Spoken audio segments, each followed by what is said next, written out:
Dünya bütün güzelliği ve əzəmətiyle bir gün ölecek.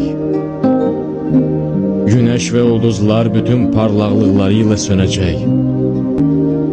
Deryaların suyu tutkunlaşarak qaynayacaq.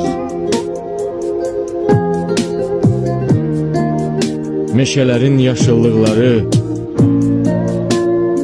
od kürəsinə atılmış dəmir kimi yanıb qızaracaq. Belə bir vəziyyətdə insan evini su basan qarışqa kimi olacaq və özünü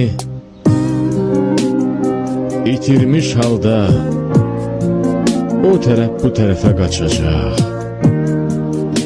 Qaçacaq.